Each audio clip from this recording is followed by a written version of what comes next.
नमस्ते बच्चों, आज मैं आपके सामने कक्षा 12 गणित विषय सूची लेकर उपस्थित हूँ। इससे पहले सभी बच्चों के लिए एक पर्सनल राय है, सभी बच्चे घर पर रहे, सुरक्षित रहे। आप समझ गए होंगे ऐसा मैं क्यों बोल रहा हूँ, क्योंकि कोरोना एक बार फिर से आपके सामने एक भयंकर विकराल रूप लेकर फिर आपके सामने आ रहा है।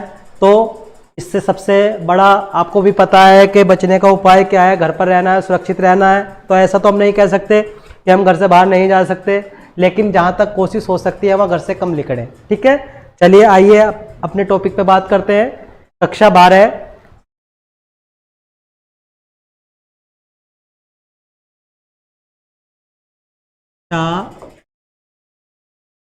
12 विषय सूची।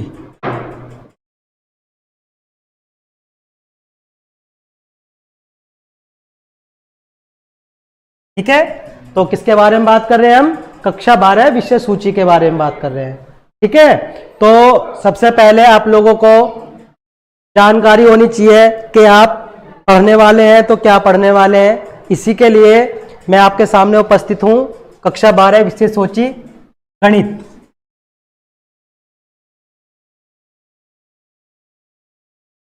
NCERT।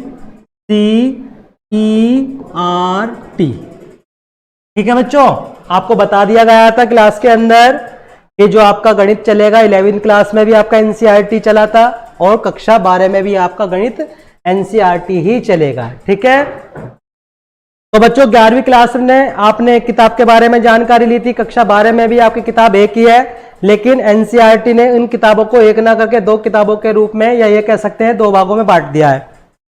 पहला भाग 1 आपका चैप्टर नंबर 1 से 6 तक है, और भाग 2 में इन्होंने क्या करा है, चैप्टर नंबर 7 से 13 तक दिया है। तो कुल मिलाकर अगर किताब अलग अलग होती तो चैप्टर के नाम भी अलग अलग होते, लेकिन क्या है कि भाग 1 से 6 एक भाग में दे रखा है और भाग 2 में 7 से 13 दे रखा है। तो इससे पता लगता है कि किताब तो आपकी एक ही है, लेकिन उसके दो भागों में बांट दिया गया है।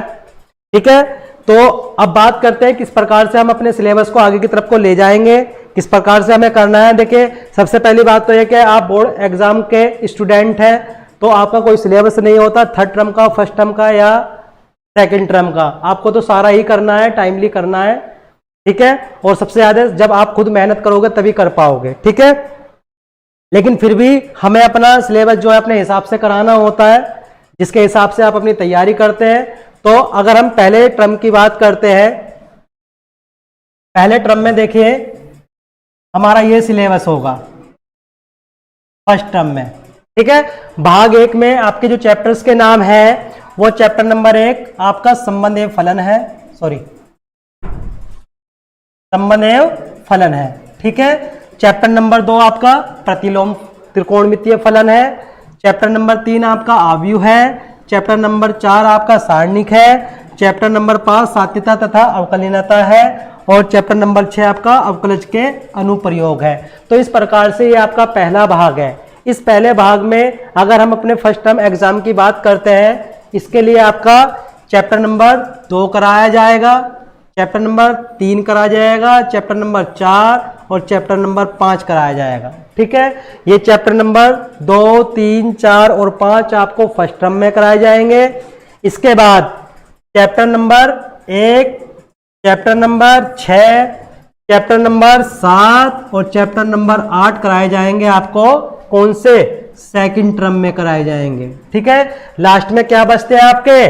चैप्टर नंबर 9, 10, 11, 12 ये कराए जाएंगे आपको थर्ड टर्म में। तो इस तरीके से ये आपका सिलेबस है। सभी बच्चे अपनी अपनी किताबें खरीद लें और अपने पढ़ाई की तरफ ध्यान दें, क्योंकि अगर हम ये सोचने लगेंगे कि स्कूल नहीं जाना या स्कूल बंद हो गए हैं, तो उसमें हम क्या कर रहे हैं? अपना ही नुकसान कर रहे हैं। नुकसान इसलिए कर रहे हैं क्योंकि अगर आपके बोर्ड के एग्जाम होते हैं तो वहाँ आपसे कोई ये नहीं पूछने वाला कि आप स्कूल गए थे या नहीं गए थे। तो अपनी तैयारी अपने आप करनी है, अपने ऊपर सेल्फ डिपेंड रहना है और हमारे द्वारा दिए गए निर्देशों को और बनाए गए वीडियो को ध्यान से समझना है। ठीक है, थैंक यू।